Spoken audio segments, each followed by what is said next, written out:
Good afternoon, welcome to NUFC Matters with me, Steve Wraith. Supermac and Gibbo join us, and we just want to say a quick hello to a good friend of ours, don't we, lads? We've been having a quick chat off air about him. Over to you, John, first, I guess. Yeah, a lovely man. Get well soon, John. We need you. Pumphrey's is not the same without you on match day. He always pops down and looks after me and keeps me in check. A lovely man. I don't know what he's been doing with himself, but he's got to stop doing it and just take life easy and enjoy Newcastle United while it's possible. Because by Jove, didn't we enjoy it the last time? And Steve, we have had a whip round to try to get you to stay in London on match days, on home match days for Southampton. And funnily enough, when Malcolm and I suggested it at the game, the first two donations we got were from Amanda and Eddie Howe. So, it looks as if you'll be back on the choo-choo down to Southampton this weekend, pal. Down to London when we play Southampton. Malca, you got a quick message for John? Yes, indeed. What a time to be so poorly when Newcastle are going silly. So hope you get well indeed as soon as possible so that we see you before the season's out. It's been quite a scare for you, but I'm sure that the form of Newcastle will be spurring you on to good health. Yeah, best medicine you can get, the Toon winning tonight. That's what we'll hope for. We'll be looking at that, of course, a little bit later in the show. But let's go back to the weekend, Malcolm, and just give us your views on Newcastle United's result against Tottenham, 6-1. And you know, it seems it's a weird thing, isn't it? Because it seems like a lifetime ago we're discussing Newcastle's collapse at Villa. What on earth had caused it? Is the trouble at roost? And then, wow, what a response! Yeah, an amazing response. It really was. But after the game, in the ensuing days, I finished up getting really thoroughly annoyed because the display that Newcastle put on was of the very highest quality in those first 25 minutes. And I don't feel that they got anywhere near the praise that they should have done from the press. It seemed that they all wanted to talk about the weakness and debilitation of Tottenham Hotspur rather than the brilliance of Newcastle. And I got angry over it because when a side plays like that, wow, that's a story and a half.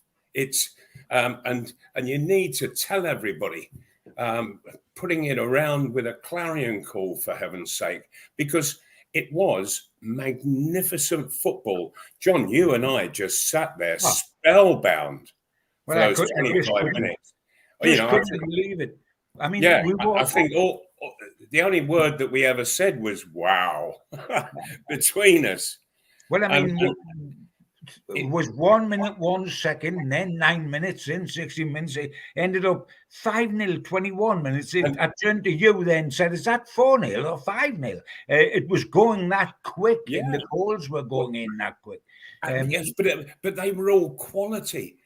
For example, the Isak goal, the ball that Willock supplied to him, oh my word.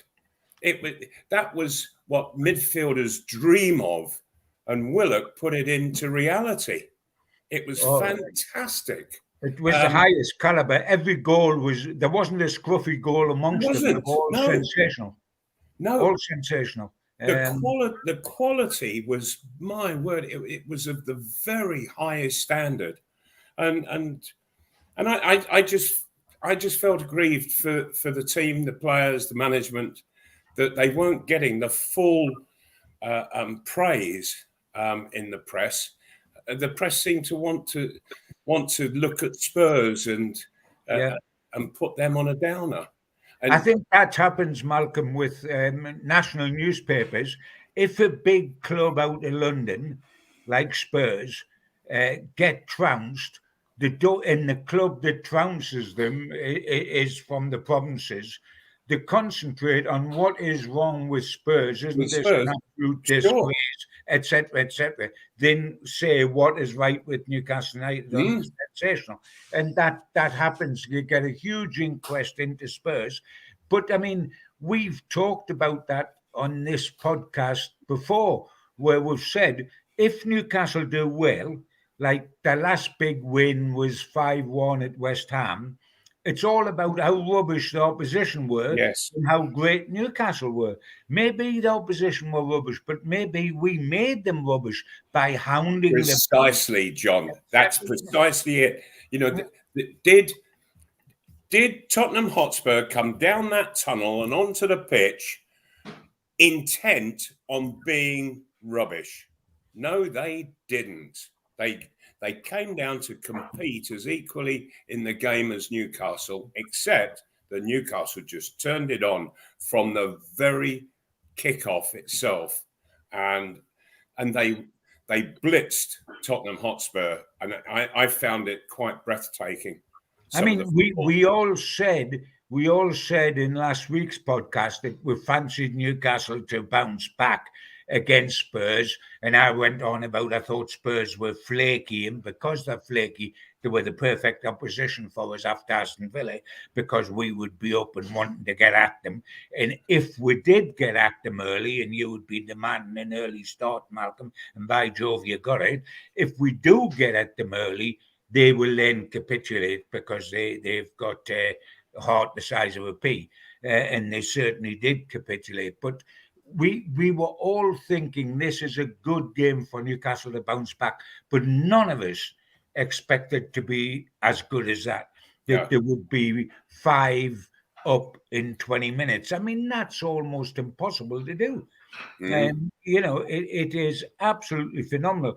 The only other, and we mentioned it, Malcolm, when we were sitting together during the game, because you said to me you would be there. Can you remember it? I said, yes.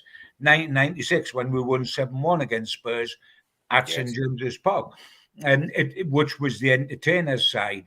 Kevin Keegan's side. Shearer scored 2, Les Ferdinand 2, of Lee 2, and Philip Albert. But they did it the other way around. They were just 2-0 up at half time and ran out 7-1. We were 5-0 up in 20 minutes here. Yes. I mean, it was absolutely ludicrous. Yeah, it's the second quickest, isn't it? Man City did it in 19 minutes. Yeah. I think about 4 years ago. Yeah. But it was the way that Newcastle did it. Oh, the movement, all of the movement going on. Dear me, to really fully, truly understand it and to quite realize exactly what went on, you'd have to watch it over and over again on slow-mo, because everything just went perfectly. Everybody just gelled together. Oh, I thought it was absolutely sensational. And what I'm pleased about this season, guys, is that we have talked on the podcast, all three of us, for week after week after week after week, that Newcastle, to a great extent, are built on this defence, which is the best in the Premier League. Mathematically, it has the best record in the Premier League, etc., etc. And we've always had problems of recent years with scoring goals. And here we are. We've now got 3 players in double figures. We've got Almiron and Wilson with 11 each. And Almiron's just getting back to getting the team. Wilson isn't a starter. And we've got Isak, who has now scored 10 goals in 11 starts plus 4 sub-appearances. Now that's a phenomenal goals per game ratio, and he's going to end up Newcastle's top scorer this season. He might be in 3rd position now, but he's going to overtake Almiron. He's only got 1 goal less than Almiron, and Wilson isn't a regular starter. So Isak is going to end up top scorer. And I think he's very different to Wilson in the way he plays. But I just think he's electric and quite amazing to watch. He brings so many other skills into the game. He's so quick. He runs in behind so well. He's got a great finish in either foot, better with his foot than his head, though he scored a couple of headers this season. But I think Isak is looking the real deal. I really, really do. And I remember reading again in the Nationals, I remember reading somewhere after he had this sensational debut at Liverpool, got injured, was out for a while, and then Eddie wasn't starting. He wasn't getting into the side to start. And people were saying, have Newcastle wasted their money at 60 million? Now people are saying, is this guy a snip? He's gone from being a waste of money to a snip. And he's always had that look to have that ability, that quickness, which is very important, as you know only too well, Malcolm, and finishes well. And he torments defenders. He runs in. But you see centre-halves, they're like a corkscrew. They're corkscrewing themselves into the ground by turning around saying, where is he? Where's he? Where's he gone? Where's he now? Now he's running off their shoulders. Because he's very tall and he's quite leggy, but he's very, very quick. He's got the that ability just to sprint off the spot, which is unusual for somebody of his stature. Yeah. Whereas you, Malcolm, were very, very quick.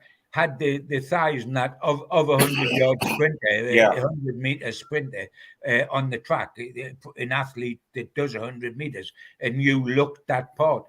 He is almost built like a toothpick, isn't he? He's like a giraffe. He's got very thin legs, etc., etc. But the power he gets off those legs to launch into these runs is absolutely terrific, and he looks a quality player, and we've just got to keep him fit. I'm not just talking about the last 7 games. I'm talking about next season in the Champions League. We've got to keep him fit because those continental defenders will not fancy him when we play in the Champions League because he doesn't let you rest. You know, an orthodox centre forward, you pretty well know where he is. He's in your face, etc., etc. But this guy just torments and torments and torments, and centre halves don't like that. Yeah. Definitely not. Yeah. I do want to mention this because lots of people have mentioned it on the show this week, and wait until tonight to ask you. Putting Supermac on the spot here, but which was the better pass? Joe Willock to Isak at the weekend, or Terry Hibbert to you in the FA Cup semi-final? A lot of similarities about that one, Mal, because my mindset was your pass from Terry because of the importance of the game. That was my answer. I think what I've got to say is that they finish up a draw, quite simply because they were exceptional passes and they led to a goal being scored. You can't do better than that. You really can't do better than that. So both get absolute full marks. And as I said earlier, I thought the pass from Willock was absolutely sensational. Outside of his right foot, and he bent it around the Spurs player, and really made it quite easy for Isak. It's never easy, but you know what I mean. But you know, Terry Hibbert, bless him, he could knock some great passes, and centre halves used to underestimate him and didn't realise that he can actually knock it as far as he used to, considering that he was seven stone soaking wet. You know, you look at him and you wouldn't believe that he was able to knock a ball 60, 70 yards. You know, we talk about the players that have improved out of all recognition under Eddie Howe, the players that were already at Newcastle, and we easily quote the names of Joe Linton and Shaw and Almiron, all of which is correct. But while we don't mention Willock. Now, Willock comes sensationally when he was on loan and he scored 7 goals in 7 successive games or whatever. Then we signed him permanently and he sort of went into his shell and he wasn't quite the player we thought he was. And us in Arsenal were getting a little pat on the back. They got top dollar 25 million or something for a kid who couldn't get in the side regularly and wasn't doing too well at Newcastle. What a good deal for Arsenal. This lad now is rightly getting pushed for England. And he has improved so much. And you know, the common denominator for me, apart from good coaching, which obviously has got a lot to do with it, everybody that you get to talk about it, whether that's Almiron, whether it's Sean Longstaff, whether it's Willock, say that the confidence given to them by Howe, believing in them when others didn't. I mean, Sean Longstaff's just done that in an interview this week when he talks about the non-coaching he got from Steve Bruce and the very few conversations he had with Steve Bruce and the way Howe has made him feel from day one as tall as Gray's Monument. And while the coaching, we naturally recognize that's got to be of top quality to get stuff out of these guys, it's also convincing them that they are as good or better than they think they are. There's another one, Murphy. Look at what's happened to Murphy. Oh, dear me. Both of them great finishes and quite different. Yeah, look at the improvement in him, and I think there's an improvement in Willock as well. And Willock, you look at Eddie Howe this season. Murphy has played in every game. He's only started recently, but he always went on as sub. He's played in every game. Longstaff has played in every game. He's available if he hasn't been injured or whatever. And these guys now believe so much in what's happening at Newcastle, they're looking twice the player. Willock is a great, great favourite this season of Eddie Howe. There's no question. He's played in every game. He's either started or gone on. And these are guys that, you know, certainly we talk about Bruno as a superstar. After that, it was his Willock and Longstaff good enough for Newcastle. Well, they're at the moment off giving the answer, aren't they? Right. Yes. And just to follow on the point that you were making about Murphy in particular, John, that what I don't want to sort of big myself up, but he is actually proving the point that I've been banging on about all season with regards to Saint-Maximin, that how many goals do you make? How many goals do you score? Saint-Maximin doesn't do it. It doesn't matter how skillful you are. It doesn't matter how many defenders you turn inside out. If you don't finish positively to the good of the team, then there's no point in doing all of that magic stuff. Murphy is nowhere near the skills of Saint-Maximin. Nowhere near. But how many goals does he make? How many goals does he score? That's the difference that is so vitally important. And that's why I think he'll let Saint-Maximin go at the end of the season, because he doesn't make goals, he doesn't score goals. Murphy, who is nowhere near as good a player as Saint-Maximin, he makes goals and he scores goals. I mean, my point is proven. There's a lot of fans at the moment have been saying, guys, to me and been saying on social media, etc., is Gordon the man for Newcastle? He hasn't made an impact yet. Is he good enough, etc., etc.? My answer to that is exactly what we've been talking about. Look at what Eddie Howe's done for Murphy. Look at what he's done for Almiron and Joe Linton and Shaw. And think, if you like, about the start of Isak's career here. After his great debut, he got badly injured. Eddie refused to keep starting him. I mean, people were saying, is there anything between Eddie and Isak? Because Isak's not getting starts. But he said he wasn't up to fitness standard for the high pressing he wanted. He made him wait. As I mentioned earlier in this program, people were saying, is he being a waste of money? Well, they may well be saying that about Gordon now, but I believe that if it's not this season, because we've only got 7 games left, next season, I believe that Eddie Howe will get a tune out of Gordon. Yes. Oh, yes, I have no doubt on that. It's going to take time, though. Yes. Yes, and Eddie said, Howe, he will devote time to it, and it will work. But what you have to do, and it's obvious that the guys have done it, that you've just mentioned, they've got to listen, take it in, think about it, and put it into place within themselves as to how they can make the very most of that, the good information that they're getting, the good advice that they're getting. And this is where Eddie Howe is probably frustrated with Saint-Maximin, because Saint-Maximin, I don't think it matters how much you talk to him, how much you try to say, look, you can improve your game this way, you can do this, you can do it, try this, try that. He won't do it. Won't do it. He's too stubborn. Gets the ball, and he wants to disappear up his own backside. Steve, was it me or was it you that brought Saint-Maximin into the conversation? It was definitely you, Malcolm.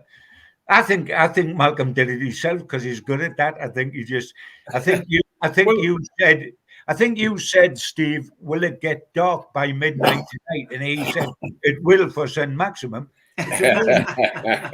No, but, yes, but I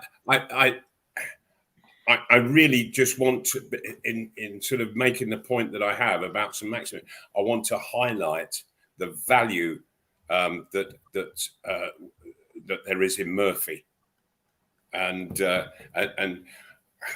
I find it totally refreshing that Eddie Howe, as manager, he sees the potential of the Murphys, and he looks at Saint-Maximin and he doesn't see potential. He sees a lot of skill, but if you can't put it to good and positive use, there's no value to the skill, But Murphy, dear me, crosses, shots, goals, can't ask for more.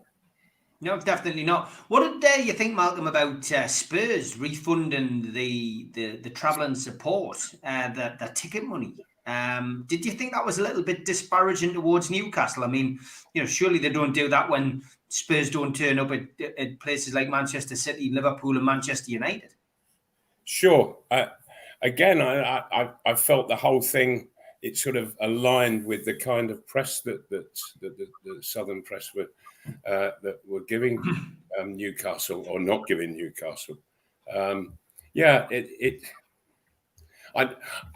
Maybe it was a thing. Was it player driven? I'm not sure. But if it was player driven, they might. Any player having just got beat 6-1, is going to feel very guilty that it's happened and that he didn't do more to stop it. And I think that, because it was a hell of a crowd that Spurs brought with them. On a Sunday, it was player driven, Malcolm. Yeah, it was. Player driven. But there is one other point that I want to make just on this. I just find it astonishing that the Spurs side, they go out and they seriously weren't at their best. That was for sure. But it's the players who have gone out and allowed Newcastle to run rampant. Well done, Newcastle. That's absolutely brilliant. But the players, my word, some of it was quite disgraceful at times, and Newcastle took advantage. Good for them. But the Spurs side, absolutely disgraceful. Do you think that the manager has said to them before the game, now I want you to go out and be absolute rubbish. I want you not to do all the good things. I want you to do all the bad things or do nothing at all. And because he gets the sack the next day. And I think, hey, you're sacking the wrong guy. And I just felt that performance of Tottenham's on Saturday proved every word of Conte's interview, if you remember that, before he was sacked, proved every word correct. Conte had finally had enough and he went public. He had obviously tried behind the scenes to correct the attitude that he was being confronted with in Tottenham, and it was the wrong attitude. And in the end, he's tried to correct it. He's tried to put it right. It's tried to improve things, and he gets sacked for it. But I mean, the thing that strikes me, Malcolm, with Spurs is the fact that part of Newcastle's recruitment these days is that they look as much at the player as a person, his attitude, his look at life, does he look after himself, is he strong mentally? They look at that as much as they look at ability. Ability is there for all to see. This other is not necessarily a delve into that. Because man for man, you can make a case out for Spurs having as many good players as Newcastle. If you go through Song and Kane and Dyer and Lloris, who is a World Cup winner, although he's a very poor keeper these days, etc., etc., etc. They've got good players, but they've all got the heart of the size of a pea at the moment. Now, why? And I look, for me, a typical example of telling me there's things horribly, horribly, horribly wrong at Spurs is looking at Song, one of the great players in the Premier League. I think a quality player normally plays with a smile on his face and is this happy, wonderful ambassador. He has played all season this season as if he's carrying a ton weight on his shoulders. He hasn't looked the same player whatsoever. And if he gets a transfer, I bet he becomes a good player again. The Spurs, I mean, Kane, at one stage, when they went 4 down in about quarter of an hour, Kane got them to, and while we were celebrating the goal, Kane got them all together in a huddle, halfway inside their own half, and started lecturing them with a finger point. And by the time he scored, which made it 5-1 after 5-0, he hadn't the heart to celebrate or even hardly run back to the halfway line. I mean, if a player looks disillusioned and realizes that he must get the heck out of where he is if he's going to have anything for the remainder of his career, because they've got to get it right in the boardroom. They've got to get it right in the manager's room. They've got to get it right with coaches. And then they've got to get it right with the team. There's so much wrong to put right. Though, quite frankly, I couldn't care less. I don't want to. It's funny enough, I made that point this week. People blaming Conte, people blaming, whoever's in that dugout. But ultimately, let's look. Just looking at the big teams: Chelsea, Spurs, Manchester United, the so-called Big Four or Big Six, whatever you want to call them. They've all got trouble in the boardroom, and that's the problem. Manchester United will probably not get sold for a while because these owners, American owners, don't want to go anywhere. They're messing people around. You've got Levy, who works in his own way at Spurs and has gradually upset countless people. And I've said this is my opinion. I genuinely still believe that Bowley's not actually in charge at Chelsea. I would not be surprised in the slightest if at some point, if the war in Ukraine, and let's hope it does, stops and Putin is taken out of the equation, I still think that Abramovich will be back at Chelsea. I think Bowley's nothing more than a front man for Chelsea. So ultimately, it's what's happening in the boardroom. I think the managers come in and the managers go. But if you don't have the right people at the top of the club, you're always going to have issues, aren't you? Well, I mean, we know that is a perfect example. Yeah. Because we can, in the last 15 years, go on about how horrible Steve Bruce was and Steve McLaren was and Joe Kinnear was. And by the way, they all are very, very poor managers. But the common denominator for 15 years of 2 relegations in a continual relegation fight was Mike Ashley. So, you can't just look in the... I mean, whoever follows Conte at Spurs, if we have the same setup as Spurs behind the scenes, will continue to struggle. Whoever goes into Chelsea at the moment with the current owner is going to find it tough. The Aston Villa were taken over by new people, and suddenly they get Emery in and they're cooking on gas. We were taken over. We've got the new people in there. They get Howe in, and we're cooking on gas. You've got to get it right in the boardroom, because if you don't, you might get the one season where something goes right. You might get Benitez against all odds keeping us afloat when Ashley was in there. But even he got exasperated and got out because he knew that that's all he could do, keep us afloat season after season after season. So let's get out. And that's exactly what he did. So we know only too well what you've been saying, Steve, which is if it's wrong in the boardroom, it'll never be right in the manager's office. Yeah, 100%. Okay, halfway through the show. Or the dressing room, yeah. Halfway through the show, time for the ads. A big thanks to all our sponsors: Skips and Bins, telephone 0800 25 45 25 3, email inquiries at skipsandbins.com, website skipsandbins.com, easy contract free and pay as you go waste collection. Thanks also to Mr. Vicky's, handmade in Cumbria. These sauces are really hot stuff. You can order them by emailing info@mrvickys.co.uk or by telephoning 01768 210 102. Thanks to Neil and the guys at Media Arts for all the help with the video side of things. And thanks to qtechshop.co.uk, the makers of pool tables and snooker tables in Wallsend, Newcastle, and the guys who run our website, nufcmatters.com. If you want to subscribe to the show, hit the subscribe button tonight. It is free. Hit the thumb up under the video to like the video and click share to share to your other social media. If you want to join the channel, hit join. There's 3 different tiers. Pick the one that suits you and help support the channel financially. If you want to pay a one-off membership fee of £25 and get these goodies, a scarf, a pen, a cup, and entry into the monthly draw, then go to NUFC Matters and look for membership pack.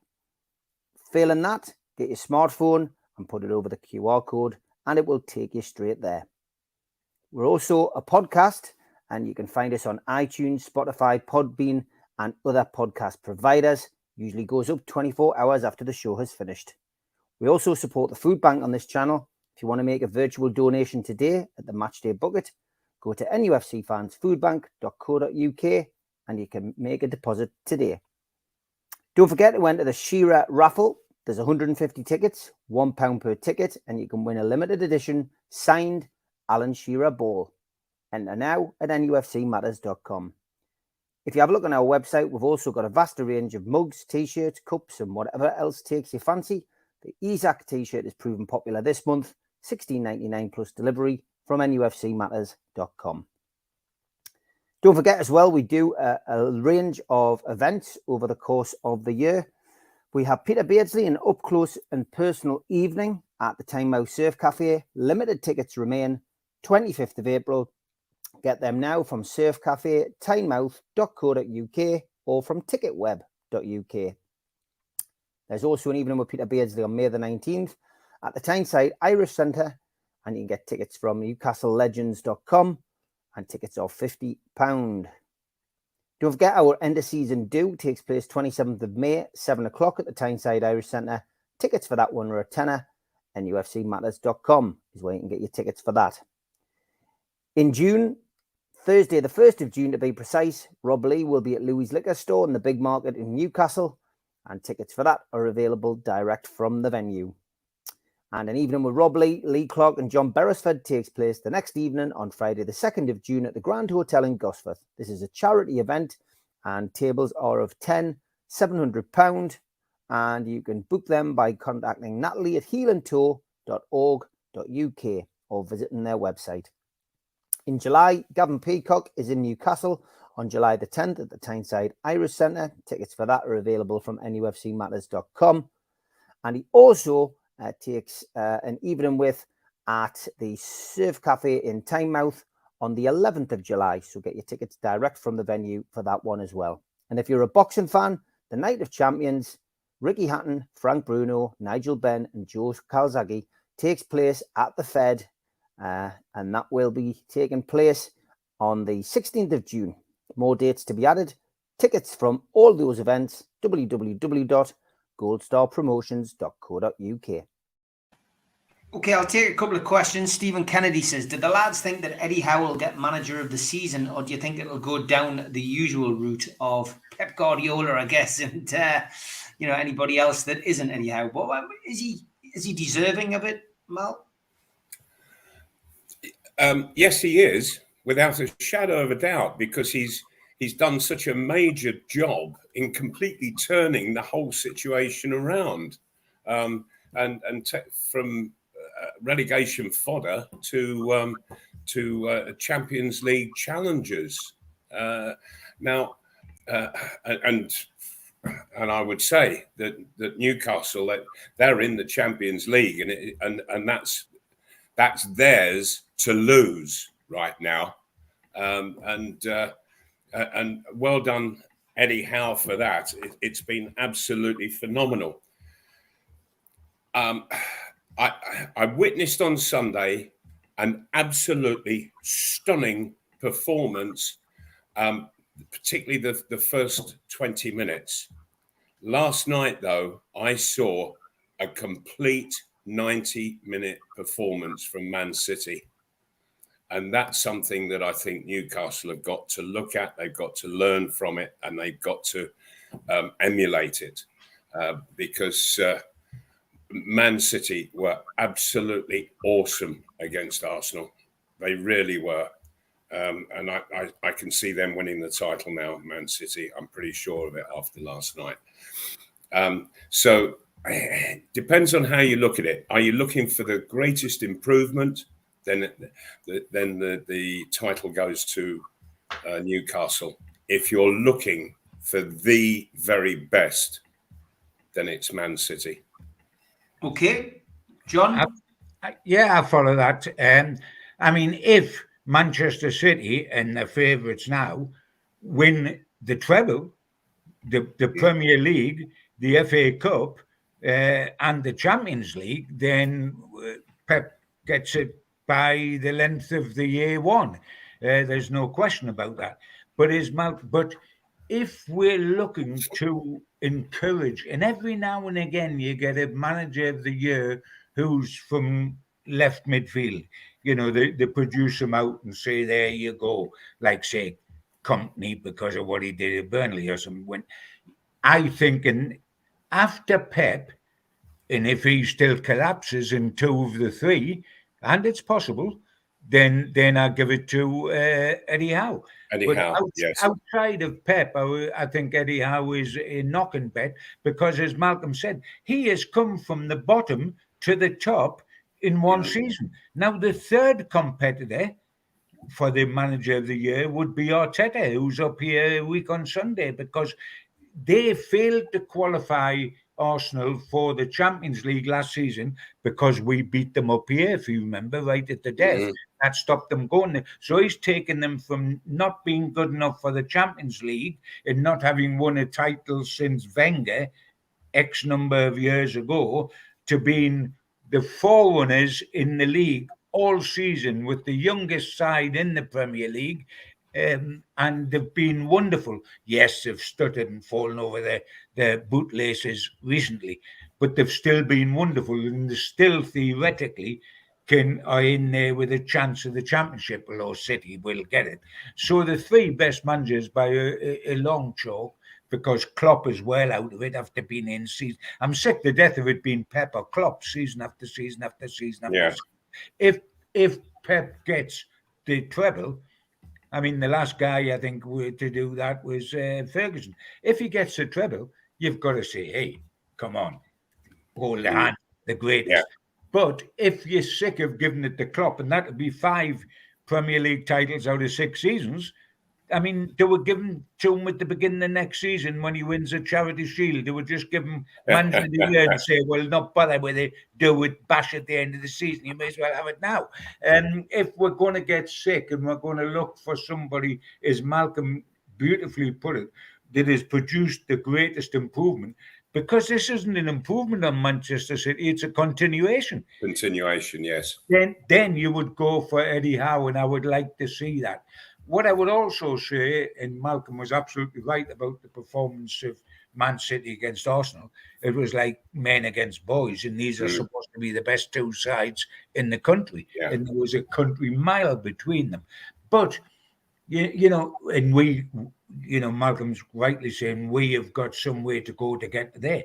But this Manchester City side has been about, or club, it's been about 12 or 14 years in the making since they were taken over. They've reached this and maintained it. They still haven't won the European thing. They might well do it this year if they get past Real Madrid, but they still haven't won that. In all this time, in all this building up, they still haven't won the European trophy. It takes time. This fella's done miracles in 1 season. It's only 1 season. We're bound to be miles off City because City have been building towards this for a decade and a half. We've been building towards this for a year and a half. There's a huge difference. But that's the template we've got to follow and become that club. But even our miracle workers in the boardroom and in the manager's office and in the coaching room can't do it in a year and a half. They might get there eventually. But I honestly think recognition for Eddie would be terrific and would be thoroughly deserved. No chance of it coming if the trebles still. Sure. And also, I think if the award did go to him, it would be a real huge pat on the back for Amanda Staveley and the rest of the board. Oh, absolutely. Yeah. Because it's been quite startling. It's been quite startling. I mean, I remember, and I was just thinking about it because Arsenal's coming up again. I remember last season in November going down to see my daughter who lives in London in the November, and because her partner is a avid Arsenal fan, I went to the game, the Newcastle game down there. It was Eddie Howe's first on the touchline. We lost 2-0. We were lucky to get 0. All the old players that were in the side, like Shelby and Kraft and Fraser and Dubrovik and Ritchie, and we were hopeless. By the end of, fast forward to the end of that season, and we beat Arsenal 2-0 up here and thoroughly beat them to stop them going in the Champions League. This year we went down to Arsenal a year after I was there and got a 0-0, and that was the first time Arsenal had never won at home. Yes. And that is the difference that's happened. And that is how far Newcastle's come in such a short space of time. It's been absolutely terrific. But if we don't get anything this season, like we just missed out on silverware because we got to Wembley final, we're going to get the Champions League. If Eddie misses out on Manager of the Year, which he probably will, to Pep, don't worry, guys. Those trophies are coming our way. Maybe it's not this season. Maybe it's next season. Certainly the season after.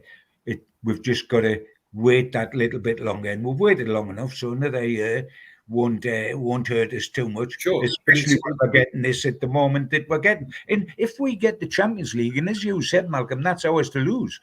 We're in the Champions League position now. We've got to just get so careless. Now, to lose the Champions League, we've got to get careless because otherwise we don't.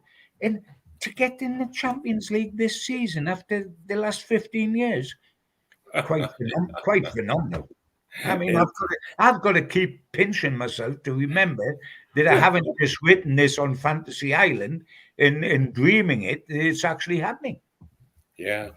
Question on the screen, Mal. Did you ever score against Gordon Lee's Everton?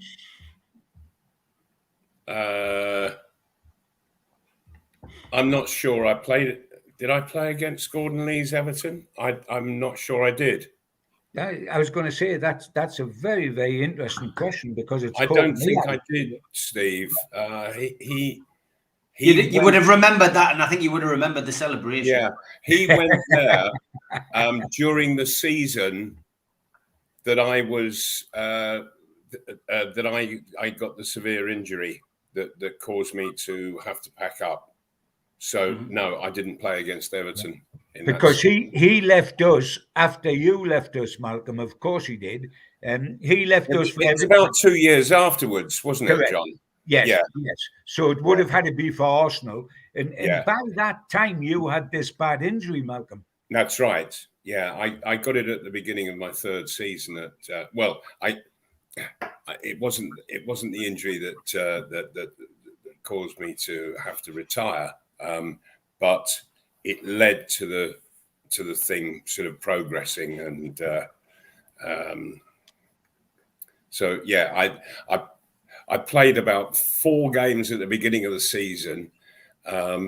Tore a cartilage up at Rotherham playing in the League Cup, and then I had the operation, and that then led to the other thing being discovered, which caused me all the problems that led to retirement. I played after that. I just played 1 game, and it was the very last game of the season. On the Saturday, Arsenal had just beaten Man United in the FA Cup final, and on the Tuesday they had the final league game, which was at Chelsea, and I played in that. But that was it. That was my last ever game in this country. I mean, the funny thing is that you did get your own back on Gordon Lee, but unfortunately, it was at my expense and every other Geordie's expense, because when you went to Arsenal, you scored a hat-trick against Leeds, Newcastle United at Highbury, and then you scored in a 2-0 win up here for Arsenal. Yeah, so myself and Frank Stapleton, wasn't it? Yeah. You got your own back against Lee. Unfortunately, it was at our expense, but you did it. I would have preferred you to have done it against Everton and us, Malcolm. But there you are. But I still couldn't play, John. Oh, well, I know, because you told me so. I remember, but the only consolation I got is when you couldn't play, evidently neither could Jimmy Greaves. I told you that conversation, Malcolm, if you remember. That's right. When he said centre forwards, they should be defensive as well as goal scorers, comebacks, and I said, and he was meaning you weren't, and I said, wait a minute, Gordon, are you telling me that Jimmy Greaves, the greatest goal scorer we've ever seen, wouldn't be good enough for you? He said, I wouldn't play him. I said, I'll tell you what I'm going to do now, Gordon. I'm just going to leave this office and go home and bite the pillar before I scream, because I now know that Newcastle United wouldn't buy Jimmy Greaves because he can't play. Yeah. It was his thinking was so bizarre, when you're in a dressing room full of players, and there is a manager who really just isn't making any sense. What they were doing, sacking Joe Harvey and then appointing Gordon Lee, my word. I would have loved to have been a fly on the wall when he was interviewed. The amazing thing is, when he was interviewed, the board thought it was a good interview and appointed him. That's what it me. Precisely. Honestly, I have never known an individual talk such utter nonsense as Gordon Lee did, and some of the ways that in which he carried on, it was just utterly stupid on his behalf, and in the end, there was no desire in me whatsoever to leave Newcastle. I had to get away from Gordon Lee, though. I had to get away from his madness. I had a football career to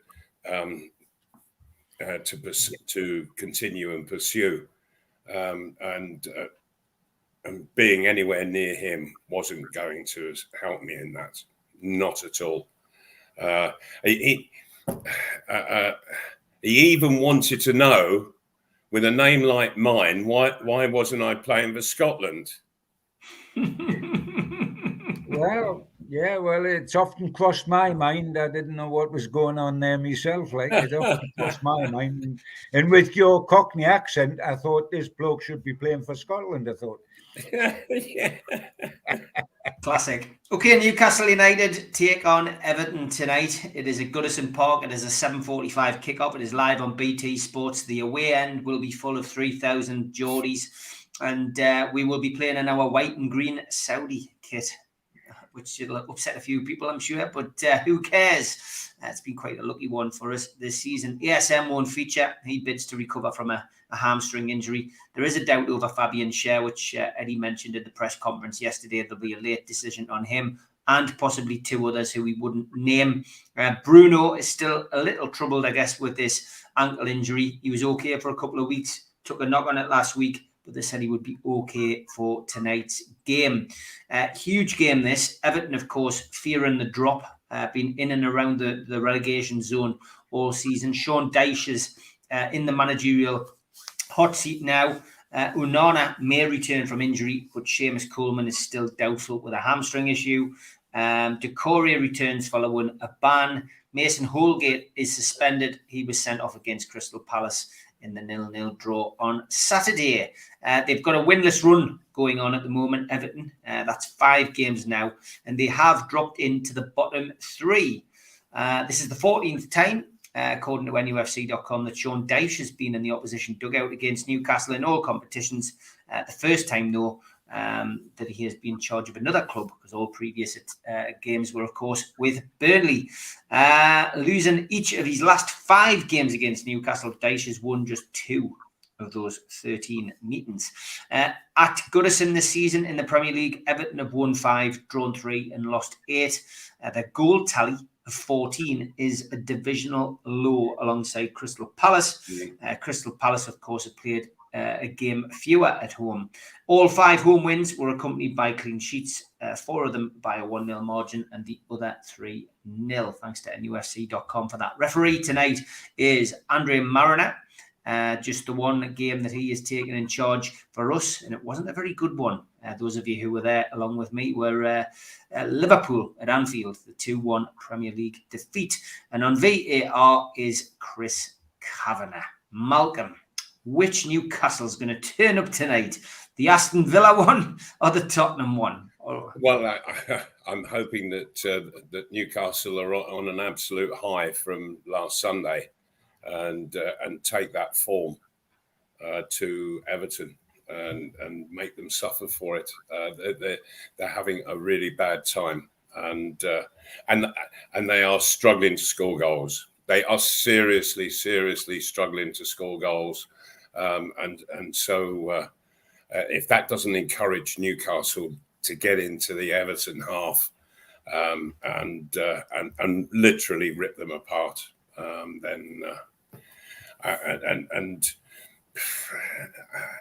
when if a game like the Tottenham game, that kind of result and the performance and the scintillating football and goals that we all witnessed, if that doesn't put you on a high to just go out and want to keep that form going, because there is nothing at all more satisfying and more enjoyable for a footballer than to be in a side that's really playing the stuff. Everybody's up on a high, and the football's being played, the goals are going in. Oh, it's absolutely fabulous to be a part of that team, and it's equally fabulous to be a supporter watching it. And so, yeah, keep it going from Sunday, and just stay tight at the back. And I have no doubts that we'll come away with 3 points. Okay, John? Yeah, pretty well the same. I think team-wise, goodness, I mean, Eddie doesn't like making changes at all. doesn't like making changes, especially when they've won. And when you've won 6-1, goodness gracious me, who would want changes? If there's any changes tonight, it'll only be enforced. He will not bring anyone in voluntarily and drop somebody after a 6-1. Absolutely not. It could be enforced because of Shaw, because of the couple of guys that he wouldn't name, because he doesn't name them before game. But one of those could have a bad injury. Maybe he hasn't even travelled. So there could be one change, maybe two changes that would only be enforced. If everybody's fit, the team will be unchanged and they will go in on a huge high. Everton, second bottom now, is after the results last night. I'll say one thing. They'll definitely show more fight than Spurs did.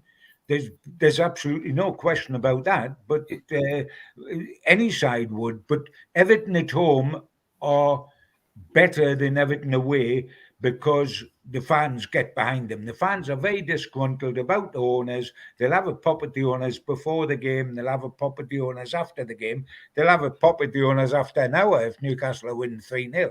But they'll support the team from the kickoff hugely because this Everton side has never been relegated since the beginning of the 50s, you know. That is a phenomenal record. The beginning of the 50s is the last time they were relegated. They've only been relegated twice in the whole history. It's some record to defend, and that defend it with desperation. Yeah. And you know they'll fight because every Sean Dyche side does fight. But what you also know is that man for man, they are nowhere near us. We are in the top 4 and they're in the bottom 3. And that's because the class gap in ability is as wide as that. And therefore, if we match them on courage, on guts, on determination, and we kill the crowd, then we'll kill them. And I think we'll do that. And I'm taking Newcastle to win 2-0. Okay, somebody put up a stat there. Paul Monroe, 1st of March 1977, Arsenal versus Everton. And it's a bit difficult to read that, but I think it was a goal for Malcolm there. Manager was Gordon Lee. And manager was Terry Neal for Arsenal. Oh, really? Oh, yes, Malcolm with Bob Latford playing for them, yes. Yeah. So, and the manager was Gordon Lee, it's saying. Yeah. That was March 77. I didn't realise that he had gone to Everton as early as that. Yeah, he must have gone straight the following season, Malcolm, after the League Cup, which is the season you had gone, isn't it? Right. Yes. Well, yeah. It just goes to show, doesn't it? You see, what really annoyed me was the wholesale changes that he made in Newcastle, and it was sort of taking a whole new path, and then he just ups and goes, you know, and he didn't see the job through. That to me, it's treachery. Yeah, to take a job in the first place, knowing that you're going to be on your bike pretty soon afterwards. Don't like it. Okay, before we do a show next week, of course, we have another game.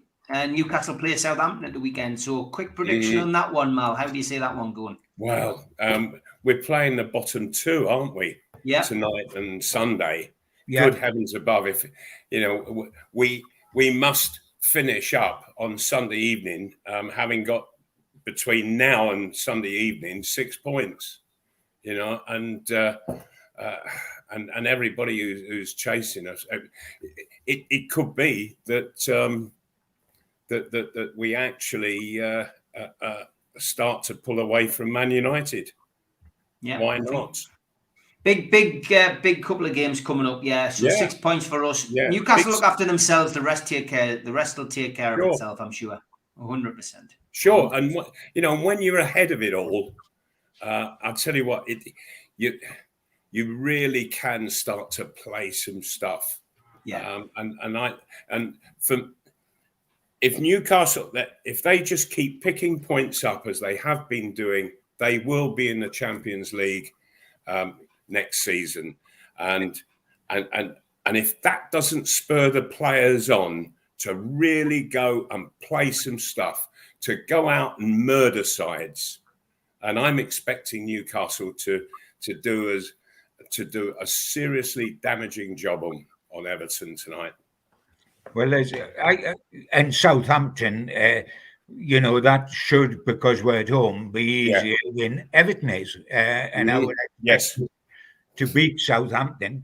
If we do that, what a corking game it sets up for the following weekend when Arsenal come to Newcastle in their death throes for the title. And in our last 2 home games, we've beaten Manchester United and Spurs. So that's right. And John, I've seen Southampton play some super football.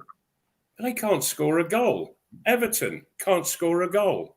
Mind you, having said that Southampton can't score a goal, they scored 3 at Arsenal in their last away game.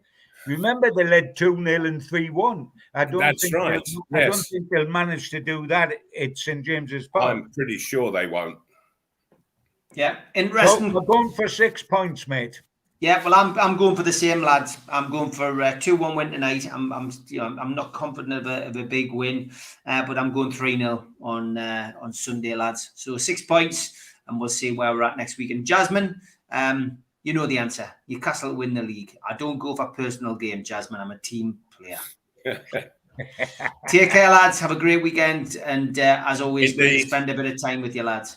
Enjoy the game tonight and on Sunday.